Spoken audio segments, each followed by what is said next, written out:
इसमें ये बता रहा है कि लिमिट आपका ए और बी लिखा हुआ है, सेम लिमिट देखिए इधर भी है। आप लिमिट पर ध्यान देंगे और फंक्शन पर ध्यान देंगे। लिमिट ए बी है और इधर भी लिमिट ए बी है, लेकिन चेंजिंग कहाँ देख रहे हो? मतलब कि इधर x का फंक्शन है और इधर किसका फंक्शन है? t का फंक्शन है। तो अगर फंक्शन में आप चेंजिंग भी ला दें और लिमिट सेम रहे, ठीक है, तो आंसर दोनों का बराबर होगा। इसको एग्जांपल के तौर पे समझिए। मान लीजिए प्रॉपर्टीज नंबर 0 का हम एग्जांपल दे रहे हैं, इसका एक एग्जांपल ले रहे हैं प्रॉपर्टी नंबर 0 का। जैसे हमने यहाँ पे लिखा x² dx, ठीक है, एक क्वेश्चन ले लिए और यहाँ पे हमने लिख दिया 1 और यहाँ पे लिख दिया 2। अब इसका इंटीग्रेशन बताइए क्या होगा? अच्छा, इसमें हम इसमें बताना चाहेंगे कि ये बोलिए इसमें fx है कि ft है? fx है। अब यहाँ इंटीग्रेशन कर लीजिए x³ 3 और हायर लिमिट 2 और 1, तो क्या आएगा? 2 का पावर 8, 8/3 माइनस 1/3, तो आंसर क्या होगा? 7/। गलत लिख दिए क्या? कहाँ गलत बना रहे? 7/3 आया ना। अब प्रॉपर्टी नंबर 0 के अनुसार अगर हम फंक्शन में वेरिएबल चेंज कर दें, यहाँ 2 और 1 है और यहाँ पे क्या लिख दें? t² और यहाँ क्या लिख दें? dt, तो इसमें आप देख सकते हैं ft है। तो भी बताइए इसका आंसर क्या आएगा? t³ 3 और यहाँ पे 2 और 1, तो बोलो आंसर 7/3 आने वाला है कि नहीं? तो अब आपको समझ में आ गया होगा कि लिमिट सेम हो, वेरिएबल चेंज भी कर दिया जाए तो आंसर पर कोई फर्क नहीं पड़ता। ये पहला प्रॉपर्टीज का रूल। तो इससे आपका एक बहुत ही भयानक क्वेश्चन है जिस पर ये नियम लगेगा, ठीक है, इस नियम को याद रखिएगा, बहुत जरूरत पड़ने वाला है। ये खाली आपको समझ जाना है और इसे अप्लाई करना है। ये प्रॉपर्टी शुरू में ही आपको बताया जा चुका है। जैसे आप देख सकते हैं कि फंक्शन दोनों तरफ सेम है, यहाँ ए बी है, लेकिन यहाँ पे पलट करके ए ऊपर और बी नीचे हो गया है, तो आगे क्या लगा है? माइनस। ये प्रॉपर्टी सिर्फ ये बता रहा है कि अगर आप चाहें तो लोअर को हायर कर सकते हैं और हायर को लोअर, लिमिट को चेंज कर सकते हैं, लाइक उस डिटर्मिनेंट के जैसा। डिटर्मिनेंट में तुम लोग पढ़े होंगे कि अगर हम पंक्तियों को बदलते हैं तब डिटर्मिनेंट का चिन्ह बदल जाता है, याद करो, पढ़ा था। तो एकदम वही सेम प्रॉपर्टी जिसमें है कि तुम खाली लिमिट चेंज कर दोगे, माने नीचे का ऊपर और ऊपर का नीचे कर दोगे, तो चिन्ह बदल जाएगा। प्लस होगा तो माइनस हो जाएगा, अगर माइनस होगा तो क्या हो जाएगा? प्लस। तो मुझे लगता है इसके उदाहरण की जरूरत नहीं है, इसमें उदाहरण भी देना पड़ेगा। ये नहीं समझ में आया? ऐसा का कई वो एग्जाम्पल दे चुके हैं। चलो अब यहाँ देखो, इसमें देखो और इसमें, ये जो दोनों देख रहे हो तुम लोग, इसमें P2 और P3 और P4 ये तो दोनों लगभग एक ही जैसा है। तो P2 को समझो, यहाँ पे नीचे A या B लिखा हुआ है, तो ये प्राय हम उसके लिए अप्लाई करते हैं जो क्वेश्चन मोड में होते हैं। ये जो प्रॉपर्टीज है ये मोड वाले क्वेश्चन के लिए बहुत सुटेबल है। जैसे मैं क्वेश्चन लेता हूँ मोड का, जैसे मैं मान लूं कि एक इंटीग्रेशन करना है और यहाँ पे लिख दिया गया है 1 और यहाँ पे लिख दिया गया है 5, ठीक है, और यहाँ पे क्वेश्चन में दे रखा है यहाँ 5, 1 5 नहीं कर रहे हैं, यहाँ पे कर दे रहे हैं -2 और यहाँ पे कर दे रहे हैं 4, ठीक है, और मोड में है x -2 और यहाँ पे dx मोड। ये क्वेश्चन हो गया। तो मोड का इंटीग्रेशन करना आसान बात नहीं है, ठीक है। तो आपको करना ये है कि जो प्रॉपर्टीज में सिखाया गया है, प्रॉपर्टीज में सिखाया गया है कि भाई देख लीजिए, आपको इंटीग्रेशन करना हो ना तो लिमिट को बांट के भी इंटीग्रेशन किया जा सकता है। जैसे आप याद कीजिए, आप डिटर्मिनेंट में भी पढ़े थे कि पंक्ति अगर योगफल में हो तो एक से अधिक डिटर्मिनेंट के रूप में लिखा जा सकता है, ये बताए थे। तो वही नियम यहाँ पे भी है। अगर आपका लिमिट को बांटना है तो आपका मन है आप बांट सकते हैं। कैसे बांट सकते हैं वो समझिए। पहले आप देखें कि लिमिट कहाँ से कहाँ तक है, -2 से लेके 4 तक, तो लिख लीजिए -1 0 1 2 3 4, इतना है। अब आपका मन, इसमें जितना बांटना है बांट लीजिए। आपका मन है कि हम यहाँ -2 और -1 लिख लें, तो यहाँ से यहाँ तक हो गया, फिर प्लस का चिन्ह दे करके फिर -1 से लेके मन है कि 0 है, चाहे मन करे कि तो 2 नहीं हो 3 कोई लिख ले, जैसे मान के चलो हम 3 लिख लिए, फिर मन है तो हम 3 से लेके कहाँ तक जाएंगे 4 तक। 3 चरण में भी इंटीग्रेशन करोगे तो आंसर वही आएगा। हमारा मन है कि नहीं हम ऐसे नहीं बनाए, बीच में कौन एगो चुने, जैसे कि -2 से करे 0 तक, अब फिर डायरेक्ट प्लस में 0 से कहाँ तक कर लिए 4 तक, मतलब यहाँ से यहाँ और फिर यहाँ से यहाँ, ऐसे भी इंटीग्रेशन किया जा सकता है। ये बात समझ में आया? तो इसकी जरूरत हमें क्यों पड़ती है वो आपको बता रहे हैं हम। हमें इस तरह से इंटीग्रेशन कभी करने की हमको जरूरत नहीं पड़ेगी, सिर्फ एक जगह पड़ता है जब फंक्शन निगेटिव या पॉजिटिव हो जाता हो तभी जाकर के ऐसे चीजों की जरूरत पड़ती है। तो आप मोड का मतलब जानते हैं कि इसका आउटपुट हमेशा क्या होता है, पॉजिटिव होता है। तो फंक्शन का वैल्यू एक बार निगेटिव होगा तो हम उसे पॉजिटिव बनाएंगे, और अगर वो पॉजिटिव होगा तो उसे फिर से हम पॉजिटिव ही रहने देंगे। जैसे आप देखिए ये जो वैल्यू आप देख पा रहे हैं, इस वैल्यू में x का वैल्यू यहाँ -2 रख दीजिए। मान लीजिए कि अगर यहाँ -2 रखते हैं तो -4 आएगा, और -4 बाहर आएगा तो उसे प्लस बनाने के लिए और माइनस देना पड़ेगा। समझ में आया? जैसे मैंने यहाँ पे x के जगह पे क्या लिखा, -2, ये मोड से बाहर आ रहा है, तो मोड से भले ही बाहर आया, ये -4 आया, लेकिन इसे प्लस करने के लिए आगे क्या देना पड़ा, माइनस। मोड से हम इसको बाहर किए, ब्रैकेट दे दिए, और उसके बाद आगे क्या लगा दिए, माइनस। क्यों लगाए माइनस? क्योंकि मुझे इसे क्या बनाना था, आए तो प्लस ही तो कर रहे हैं। प्लस कैसे किया जाता है ये बताया गया, वो डिटेल तुम आज तक नहीं जानते थे। डिटेल क्या होता है, मोड का डिटेल क्या समझते हो? मोड से ऐसा ही डायरेक्ट प्लस तुम जो लिखते हो उसके बीच ये छिपा हुआ राज है। जब आप किसी भी चीज को मोड से बाहर निकालते हैं तो अगर वो निगेटिव होता है तो आगे आप माइनस लगाते हैं ताकि वो क्या हो जाए, प्लस। देखिए मैंने प्लस कर दिया, और अगर यहाँ पर मान के चलो यहाँ 3 लिखे रहते तो कितना आता, 1, तो क्या हम आगे माइनस लगाते? नहीं, इसको 1 का 1 रहने देते। समझ में आया? तो इसका मतलब ये पॉजिटिव ही रहा। ये बात समझ में आया कि नहीं आया? तो अब आप ध्यान से समझिए कि कौन कौन सा ऐसा वैल्यू है जिस पर इसका निगेटिव वैल्यू आएगा तो उसे हम पॉजिटिव बनाएंगे। एक आपका -2 है, -1 है, 0 है, 1 है, और 2 पर क्या हो जा रहा है, 0, ना पॉजिटिव ना निगेटिव। लेकिन 2 के आगे बढ़ोगे तो पॉजिटिव। तो अब यहाँ पे आप समझ सकते हैं कि बॉर्डर का काम कौन कर रहा है, 2 कर रहा है। 2 के आगे जाओगे, 2 के तुम आगे अगर चले गए तो उस कंडीशन में बताओ क्या होगा, पॉजिटिव हो जाएगा, और 2 के पीछे रहोगे तो निगेटिव। तो यहाँ पे फंक्शन कई भाग में बट जा रहा है, 2 भाग में, यहाँ से यहाँ तक, फिर यहाँ से यहाँ तक। तो इधर वाला फंक्शन निगेटिव हो रहा है और इधर वाला फंक्शन पॉजिटिव हो जा रहा है। बोलो ये बात क्लियर हुआ? तो इसीलिए हम लोग प्रॉपर्टीज का इस्तेमाल इसमें करते हैं। ये वाला प्रॉपर्टी देखो, यहाँ पे ए बी जो देख रहे हो, इसके बीच में एक नंबर एनसीईआरटी ने क्या किया है, सी लगाया है। वो मान लिया है कि ए और बी के बीच में एक नंबर है कौन, सी, और वो ए से सी तक किया है और फिर सी से क्या किया है, बी तक। तो हमको यहाँ ध्यान ज्यादा नहीं देना है, मैं आपको जो यहाँ सिखा रहा हूँ इस पर ध्यान दीजिए। हाँ बोलिए, अब आप कहाँ से कहाँ तक इंटीग्रेट कीजिएगा। अगर आप इंटीग्रेट कर रहे हैं -2 से 2 तक, तो आप पॉजिटिव लीजिएगा या निगेटिव। फंक्शन को आप निगेटिव मान लीजिए कि वो निगेटिव है, x - 2 निगेटिव है, पर उसे पॉजिटिव बनाने के लिए क्या करना होगा, माइनस। तो इसके आगे हम माइनस लगा देंगे और x माइनस क्या लिखेंगे, 2 × dx। मोड हट गया।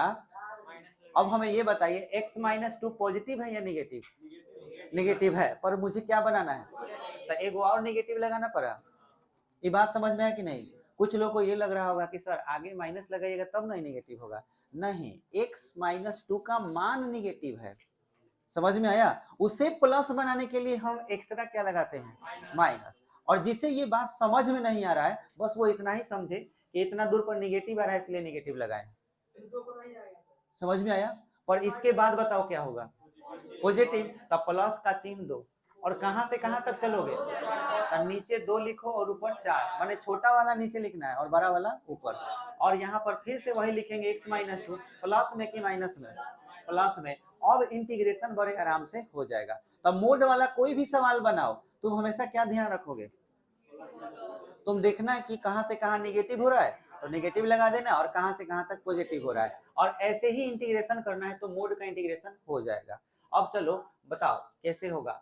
माइनस एक्स का एक्स स्क्वायर बाई 2 और माइनस 2x ऊपर 2 और नीचे -2, फिर प्लस यहाँ पर एक्स स्क्वायर बाई 2 और माइनस 2x ऊपर 4 हो जाएगा और नीचे कितना हो जाएगा 2। बोलो ये बात क्लियर हुआ।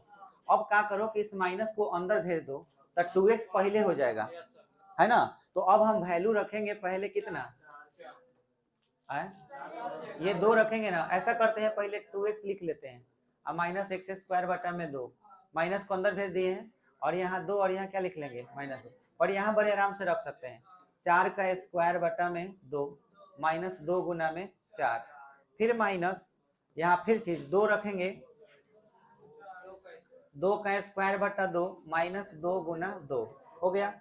अब यहाँ पे सॉल्व कर लेते हैं, यहाँ पे कितना रखेंगे 2, तो 2 दूना क्या हो जाएगा 4 माइनस 4 बटा 2 यानी कि कितना आएगा 2, फिर माइनस लिखेंगे और माइनस लिखने के बाद क्या लिखेंगे -2 रखेंगे तो कितना आएगा -4, और ये 2 ही आएगा ना, -2 का स्क्वायर करेंगे 4 में 2 से भाग देंगे तो 2 ही आएगा, तो ये 2 लिख लिए। और यहाँ पे प्लस 16 बटा 2 8 -8, ठीक है ये कट गया, प्लस नहीं माइनस 2 दूना 4 बटा 2 है 2 माइनस 4। चलो अब बताओ यहाँ 2 हो गया, ये वाला प्लस 6 हो गया, यहाँ तो 0 हो गया, ये कितना हो जाएगा 2 में से प्लस 2 हो जाएगा बराबर में 10 आंसर हो गया। बोलो ये बात समझ में आया कि नहीं, इसमें किसी को दिक्कत, क्लियर हो पा रहा है एकदम बढ़िया से। चलो अब तुम लोग थोड़ा सा क्वेश्चन पर नजर डालोगे तो तुमको इस बेस का क्वेश्चन नजर आएगा, यहाँ देखना जरा बढ़िया से। पहले तो उदाहरण में ही देख लो, ये देखो ये क्वेश्चन मोड वाला नजर आ रहा है, बताओगे जरा कहां से कहां तक पहले करोगे,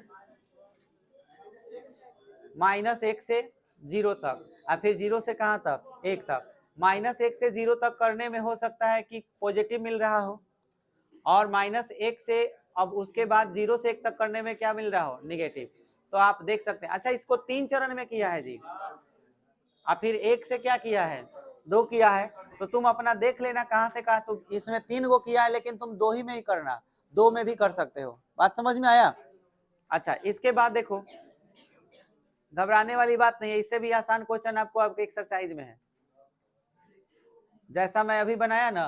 बोलो कौन सा सवाल है, ये तो फटाक से बता दोगे कहां, 5 नंबर बोलो कहां से कहां तक, पहले -5 से कहां तक करोगे 0 तक, -2 तक, -2 रखोगे तभी ना 0 आएगा, समझ में आया। अब -5 से -2 तक और फिर -2 से 5 तक, क्लियर हुआ। इसमें 2 से लेके 5 तक और फिर 5 से लेके 8 तक। इसके बाद एक और सवाल है यहाँ 18 नंबर बोलो, 0 से 1 तक और फिर 1 से लेके 4 तक, तो सब जो है ये बोलो तीनों बन जाएगा कि नहीं। चलो ये 3 को फरिया गया, अगले प्रॉपर्टीज को समझो।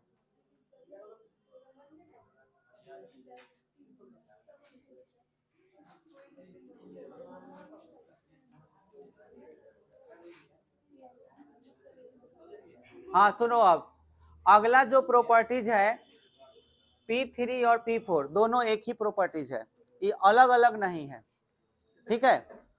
अब इस दोनों को हम बता रहे हैं एक साथ तो तुमको पूरा क्लियर हो जाएगा, एकदम बढ़िया से सुनना, क्योंकि जितना तुम पढ़ रहे हो उसमें सिर्फ यही एगो प्रॉपर्टीज है जो आपके परीक्षा में एकदम बहुत अच्छा मार्क्स लाएगा, 1 नंबर नहीं कटेगा, और इसी पर बहुत हार्ड क्वेश्चन और अधिकतम सवाल। देखो मैं ये बोल रहा था कि अभी जितना तुम पढ़ रहे हो उसमें सबसे मेन प्रॉपर्टीज यही है, बहुत खास है, और इसी पर लगभग सारा सवाल बन जाएगा, केवल 3 नंबर प्रॉपर्टीज पर। और 3 क्या 3 4 दोनों एक ही है। क्या प्रॉपर्टीज है एक बार बोलेंगे, ध्यान से सुनना। चाहे कोई भी ऐसा सवाल हो जिसमें नीचे 0 लिखा हुआ हो, ठीक है, भले यहाँ 0 नहीं है, ठीक है, लेकिन ज्यादातर क्वेश्चन लगभग नीचे कितना रहना चाहिए, 0, लोअर लिमिट 0 रहे। तो तुम्हें करना यह है कि दोनों लिमिट को जोड़ देना है मन ही मन। समझ में आया? जैसे 0 और a जोड़ो, कितना होगा, a जोड़ दिया, या a plus 0 12 hero, a plus 0 बराबर a ही आएगा। तब बोले हैं मन ही मन जोड़ना है। समझ में आया? a और b को जोड़ोगे तो क्या होगा, a प्लस b होगा। जितना आएगा उसमें से x घटा लेना है। समझ में आया? क्या घटाना है, x, खाली x घटाना है, कुछ और मत घटा लेना, केवल क्या घटाना है, x। और ये जो भी आएगा बस क्वेश्चन में रख देना है, और क्वेश्चन में रखते ही उसमें जो बदलाव आएगा उस समीकरण 2 कहलाएगा। तब बोलो समीकरण 1 कौन था, जो क्वेश्चन था वो समीकरण 1 था, और समीकरण 2 कौन होगा। अगर तुम्हारा ये बदलाव नहीं आया, जैसे हम आदमी दवाई खाता है तो तबीयत ठीक हो जाता है, समझ में आया, अगर ठीक नहीं हुआ तो दूसरा दवाई लगाते हैं या खाते हैं, तो समझ लेना ये दवाई की तरह है। इसको यूज करने के बाद अगर कोई बदलाव नहीं आया तो ये नियम नहीं लगेगा। आई ज्यादा सवाल में ऐसा नहीं होता है, ठीक है। तो चलो एगो दिखाते हैं तुमको, बहुत अच्छा क्वेश्चन दिखाते हैं। पहले दिखाएंगे बहुत भारी, और उसके बाद दिमाग हो जाएगा खराब, माने नहीं करेगा।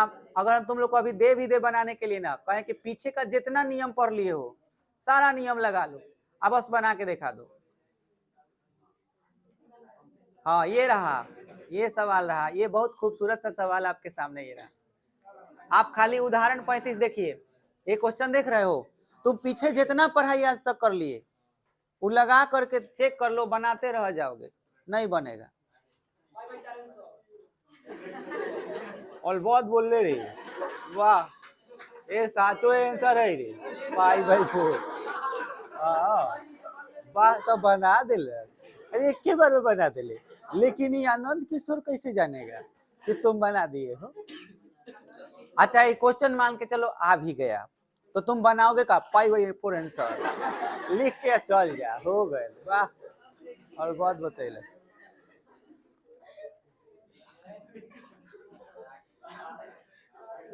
चलो देखो, तो तुमको उस प्रॉपर्टीज पर क्वेश्चन बता रहे हैं, वेरी वेरी इंपॉर्टेंट। अधिकतम क्वेश्चन इसी प्रॉपर्टीज पर बनने वाला है, और याद रखना है P3 या P4, प्रॉपर्टी 3 और प्रॉपर्टीज 4 एक ही है। बस आपको यही याद रखना है, लिमिट जोड़ना है, जितना है उसमें से x घटा देना है। कितना था, 0 या π/2,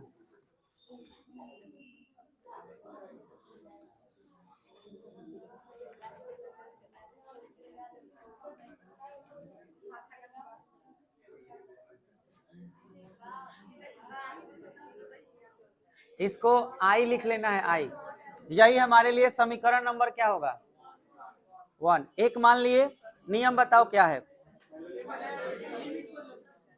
जोड़ लो, किसमें से घटाओगे, π/2 में से क्या घटाओगे, ये तुम्हारा आया ना, dx को छोड़ के कितने जगह x नजर आ रहा है, कितने जगह x नजर आ रहा है, 3 जगह, उन 3 जगहों पर केवल यही लिखना है, बात बुझाया। हाँ x हटा देना है, और उसके जगह पर क्या लिखना है, ये वाला, हमेशा ऐसे ही होगा, लिमिट को जोड़ेंगे, उसमें से x घटा लेंगे, और उसके बाद उस जगह पर क्या लिखेंगे। हाँ, और सुनो, x को घटाने का मतलब यहाँ पे एक और बात है, क्या पता सवाल में x के जगह पर यहाँ 2x लिखा हुआ हो, क्या पता यहाँ पर 4x लिखा हुआ हो, तब क्या घटाओगे, 4x घटा लेना, 2x घटा लेना, अगर दिया रहे तो केवल x मत घटाना। x कब घटाना है, जब x दिया हो हर जगह, तो जो दिया रहे वही घटा लेना है, और जो आया उसको वहां पे लिख देना है। तो बोलिए हम क्या लिखेंगे, तो थीटा घटा लेंगे, बोलो π/2 0, साइन का पावर 4, π/2 माइनस x, नीचे साइन के power 4 π/2 minus x, plus cos का पावर 4 π/2 माइनस एक्स dx। बुझा गया। अब साइन 90 माइनस थीटा, अब बस यहाँ पे आपको π/2 और 0 ज्यों का त्यों रहेगा, कॉस लिख लेना है π/2 माइनस एक्स, यहाँ 4 रहेगा, यहाँ पर साइन का पावर, साइन नहीं, कॉस का पावर 4 आजा गलती लिखा रहा है, गलती लिखा रहा है, कॉस का पावर 4 केवल एक्स लिखाएगा ना, साइन 90 माइनस थीटा बराबर कॉस थीटा होता है, और कॉस का पावर 4 एक्स प्लस साइन का पावर 4 एक्स dx। और इसे हम समीकरण नंबर क्या मानते हैं, बदलाव हुआ तो मानना है, नहीं बदलाव हुआ है? कहां पर 2 है प्रभु, 2 है।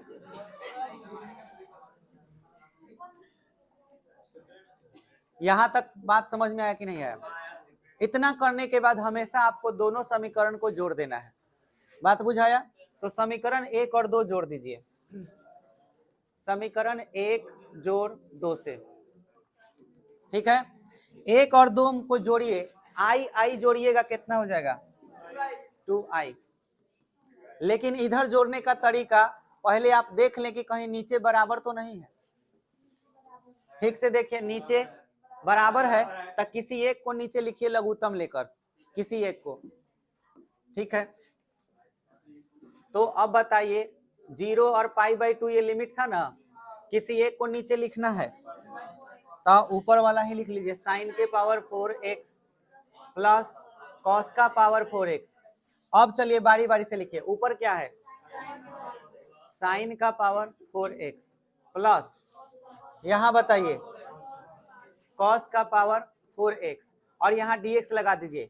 एक जैसा है तो क्या होगा, कट जाएगा। बोलिए यहाँ एक बचा, एक का इंटीग्रेशन x, अब हायर लिमिट π/2 और लोअर, अब x के जगह पर π/2 रखिए और 0 रखबे नहीं करेंगे क्योंकि 0 रखने से 0 आएगा। तो बोलिए i बराबर 2 इधर लाइए, तब π/4 आंसर। बुझा गया? 2 उधर है तो इधर आएगा तो गुना हो जाएगा, ये आंसर हो गया।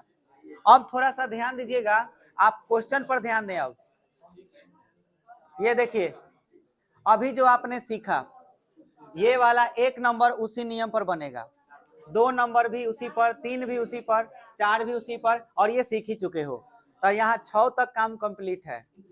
7 नंबर उसी पर बनेगा जो अभी सीखा, 8 जो है वैसे बनेगा लेकिन तुम्हें बनाने नहीं आएगा।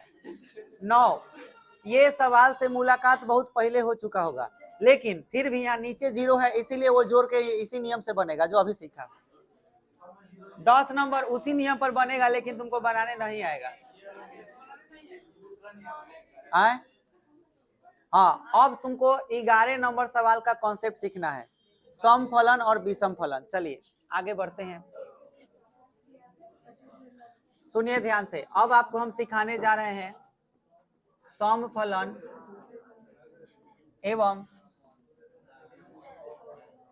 विषम फलन। ध्यान दीजिएगा, सम फलन और विषम फलन किसको कहते हैं। जैसे मान लेते हैं कि हमारे पास एक फंक्शन है f ऑफ x बराबर x² प्लस x प्लस 1 या 1 है, ठीक है। ये एक फंक्शन है, हमें चेक करना है कि ये सम फलन है कि विषम फलन है। तो आपको क्या करना है समझिए, x के जगह पर आपको निगेटिव रखना है, रख दिए, और x के जगह पर यहां भी निगेटिव रखना है, स्क्वायर प्लस 1 हो गया, रख दिए। अब बताइए इसको सॉल्व करेंगे तो क्या आएगा, x² प्लस 1 आ गया, f माइनस x, इतना आया ना जी। अब आप क्या कीजिए कि इन दोनों को घटा दीजिए, माने fx में से किसको घटा दीजिएगा, हाँ f माइनस x, मतलब कि हम क्या कर रहे हैं कि fx में से घटा दे रहे हैं किसको, f माइनस x को। तो fx का मान माइनस x² प्लस 1 कट के क्या गया, अगर घटाने पर 0 आ गया, समझ में आया, अगर ये घटाने पर 0 आ गया तो सम फलन है। fx कौन सा फलन है? बोलो, ये बात समझ में आया? सम फलन और विषम फलन को बढ़िया से समझिएगा कि सम फलन क्या होता है और विषम फलन क्या होता है। अगर इसके बराबर में ये आ जाएगा, एक मिनट, घटाने पर ना आया है, गलती बोल रहे हैं, ये विषम फलन होगा। अगर आपको कभी ऐसा कंफ्यूजन हो, जैसे मेरे को अभी कंफ्यूजन हो गया कि सर कैसे विषम फलन क्यों, तो इसके पीछे रीजन समझ लीजिए। जब भी कभी ऐसा हो आपके साथ, तो आप केवल ध्यान लगाइएगा कि क्या यह फंक्शन इसके बराबर आया है कि नहीं आया है। हम fx बराबर क्या निकाले हैं? ना ना ना, नहीं नहीं नहीं, फिर से हम शुरू में सही लिखे थे, ये सम फलन बेकार में कंफ्यूज हो गए। देखो कहाँ गड़बड़ है, हम बता रहे हैं विषम फलन किसको कहना चाहिए, अभी क्लियर हो जाएगा आपको। देखिए, मान लीजिए कि fx बराबर हम x क्यू लिखे हुए हैं, ठीक है?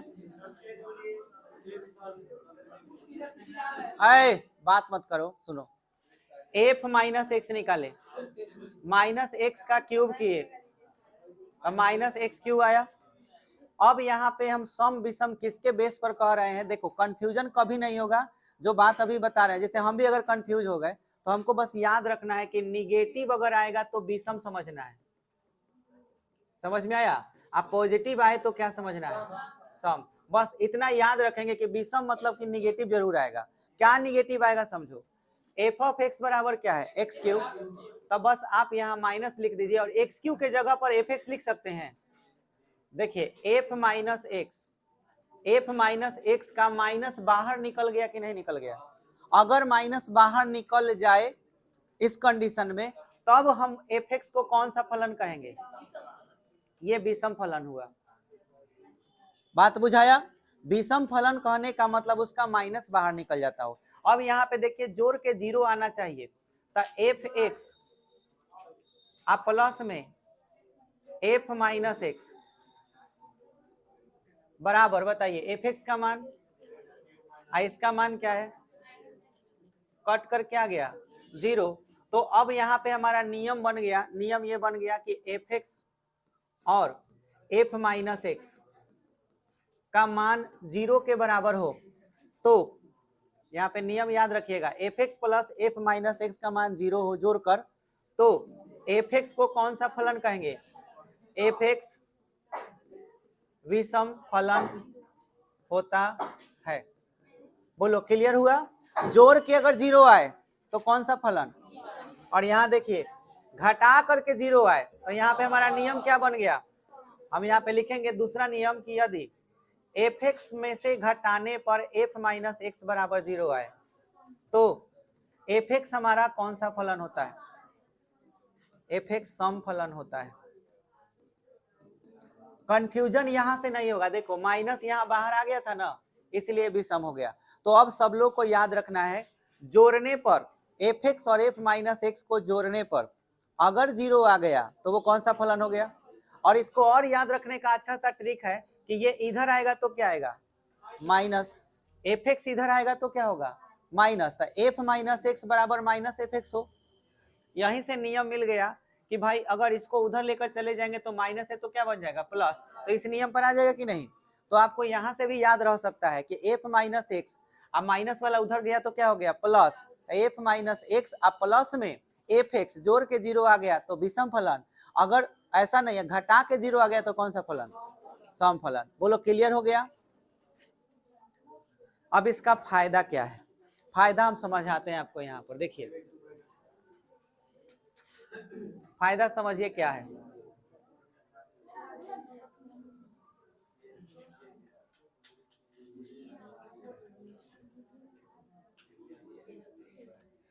जैसे ये 32 नंबर एग्जाम्पल देखिए, 32 नंबर एग्जाम्पल, मैं आपसे बोलूं कि साइन स्क्वायर एक्स सम फलन है कि विषम फलन है, कैसे चेक करोगे? तब पहले मन ही मन एफ एक्स तुम सोच लो कि हमारा क्या है? Sine square x. Objective question लगाने का तरीका बता रहे हैं, जैसे इस पर ऑब्जेक्टिव आएगा, ये आपका सब्जेक्टिव में कभी भी नहीं आएगा, आएगा तो ऑब्जेक्टिव में देख करके ही आंसर बता देंगे। तो ध्यान से सुनिएगा, साइन स्क्वायर एक्स है, ठीक है? अगर हम ये कहें कि ये सम फलन है कि विषम फलन, कैसे पता चलेगा? तो मन ही मन पहले आप x के जगह पे क्या रख लीजिए, माइनस, तो ये f माइनस एक्स हो जाएगा। अब मुझे ये बताइए कि इसको जोड़ के 0 आ रहा है कि घटा के 0 आ रहा है, चेक कीजिए। आए घटाकर, तो कौन सा फलन हुआ?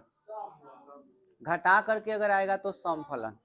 तो अगर सम फलन हो तो ये ट्रिक काम नहीं करेगा, इसके लिए आपको याद रखना है। अगर ऐसा क्वेश्चन आपके एग्जाम में आता है और सम फलन हो तो ट्रिक काम नहीं करेगा। ट्रिक कहाँ काम करेगा समझिए, पावर यहाँ मान के चलिए 3 है, ठीक है। अब बताइए सम फलन है कि विषम फलन? पावर 3 है तो कौन सा फलन हो गया? कुछ लोगों को ये नहीं बुझा होगा कि विषम कैसे हुआ, मैं वो बताना चाहूंगा। मान लीजिए कि आपके सामने एफ एक्स बराबर क्या है, साइन क्यू एक्स दिया हुआ है, आपको चेक करना है कि ये विषम है कि सम। तो आप ना सम वाला चेक मत कीजिएगा, क्योंकि ट्रिक किस पर है, विषम पर। विषम फलन चेक करने के लिए जोड़ते हैं कि घटाते हैं? जोड़ते हैं। तो एफ एक्स में हम क्या जोड़ेंगे, एफ माइनस एक्स। चलिए एफ एक्स कितना है, sine q x, plus minus रखिएगा तो माइनस साइन क्यू एक्स आएगा, कट गया, क्या गया, 0, विषम है। तो अगर आपका सवाल में यहाँ पे लिखा रहे साइन क्यू एक्स, ऊपर लिख दिया जाए π/2 और नीचे माइनस π/2, देखिए लिमिट दोनों बराबर है, एक निगेटिव है और एक क्या है, पॉजिटिव। ऊपर और नीचे लिमिट बराबर हो, एक निगेटिव हो एक पॉजिटिव हो, और फलन कैसा हो, विषम, तो आंसर 0 होगा। बात बुझाया, बनाने का जरूरत ही नहीं है, डायरेक्ट सीधे लिख देंगे कि फलन क्या है, विषम है, लिमिट दोनों क्या है, बराबर है, एक माइनस में क्या है प्लस में, तो आंसर क्या हो गया, 0। यही प्रॉपर्टीज भी सिखा रहा है इंटीग्रेशन का। देखो अब तुम्हारे दिमाग में आएगा कि सर सम होगा तो क्या करेंगे, उसका भी इलाज है, लेकिन विषम का तो फटाक से आंसर आ जाएगा। देखो यहाँ पे लिखा होगा, आए नीचे, हाँ 7 में देखो यहाँ लिखा हुआ है, कह रहा है ना कि ऊपर और नीचे लिमिट क्या हो, बराबर, एक निगेटिव हो एक क्या हो, पॉजिटिव हो, तो तुरंत उसका आंसर आप क्या लिखेंगे, देखो 0। कब, जब एफ ऑफ एक्स बराबर एफ माइनस एक्स बराबर क्या हो, माइनस। ये ऐसे लिखा है, लेकिन इस तरह से जांच होता नहीं है, आपको जोड़ वाला ही नियम याद रखना है, जोड़ के 0 आए तो विषम फलन होगा। समझ में आया? और अगर ऐसा हो गया, क्योंकि बड़े बड़े फंक्शन आप नहीं बना पाइएगा, दिक्कत हो जाएगा आपको बनाने में। कहाँ दिक्कत होगा हम बताते हैं। चलिए ये प्रॉपर्टीज और ये प्रॉपर्टीज, ये 4 भी हो ही गया। 5 नंबर प्रॉपर्टीज को बता दे रहे हैं, लेकिन आप ना ये वाला सवाल पहले थोड़ा देख लीजिए, सम और विषम वाला। मैं विषम वाला सवाल देख लीजिए।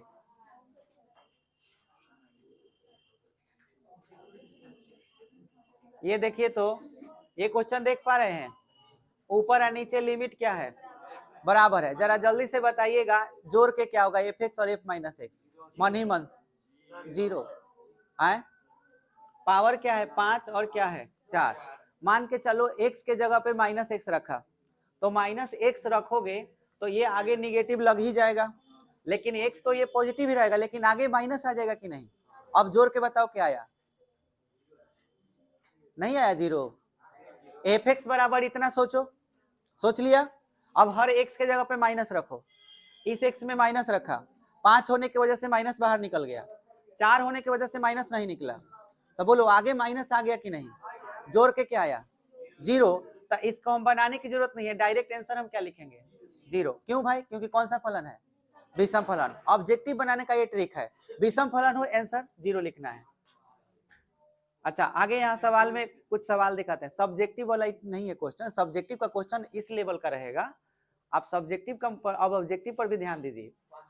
अच्छा अब आपको हम यहाँ पे कुछ बात बता रहे हैं, ध्यान दीजिएगा। यहाँ देखिए 14 नंबर सवाल बताइएगा, इस पर प्रॉपर्टीज विषम वाला नहीं लगेगा, कारण बताओ। यहाँ पर ऊपर नीचे लिमिट बराबर नहीं है, तेरे बताओ क्यों 0 होगा, बोलो विषम फलन है, तो इसका आंसर 0 हो जाएगा।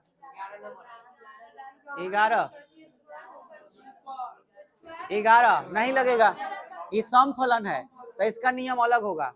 सुनो अब ध्यान से,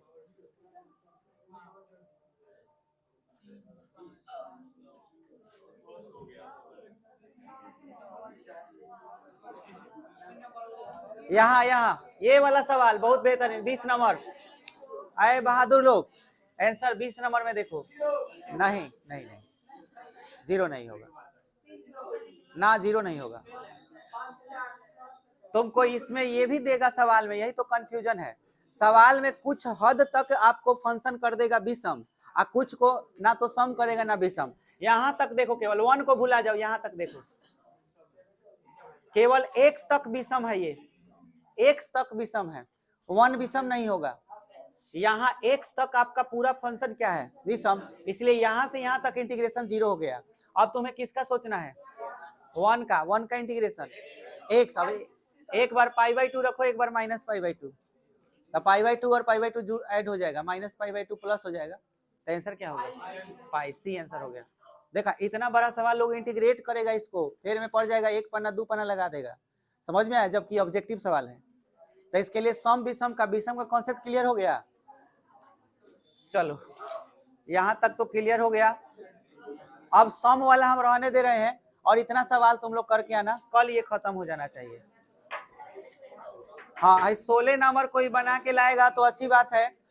16 नंबर सवाल जो बना देगा, हमारे तरफ से 50 रुपए का इनाम रहेगा।